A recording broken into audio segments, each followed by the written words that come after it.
Hi, I'm Naomi. Welcome to day 143 of our 365-day Bible reading plan. Today's reading is titled The Suffering Servant.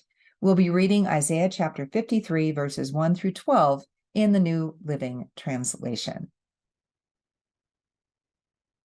Who has believed our message? To whom has the Lord revealed his powerful arm? My servant grew up in the Lord's presence like a tender green shoot, like a root in dry ground.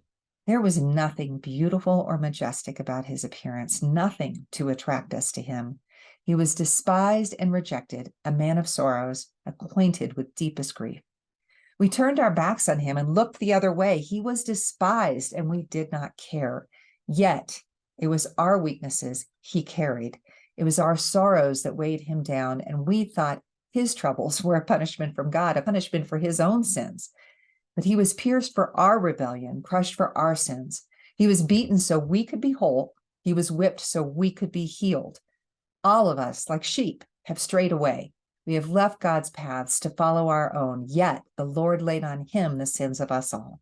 He was oppressed and treated harshly, yet he never said a word. He was led like a lamb to the slaughter, and as a sheep is silent before the shearers, he did not open his mouth.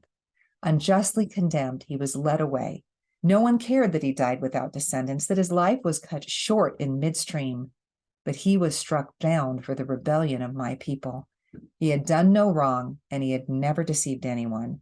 But he was buried like a criminal. He was put in a rich man's grave. But it was the Lord's good plan to crush him and cause him grief. Yet, when his life is made an offering for sin, he will have many descendants. He will enjoy a long life, and the Lord's good plan will prosper in his hands. When he sees all that is accomplished by his anguish, he will be satisfied. And because of his experience, my righteous servant will make it possible for many to be counted righteous, for he will bear all their sins. I will give him the honors of a victorious soldier. Because he exposed himself to death, he was counted among the rebels. He bore the sins of many and interceded for rebels. Thanks for joining us for today's reading. And remember, everyone has an invitation to sit at Jesus' table. We hope you'll find your story and purpose in God's story.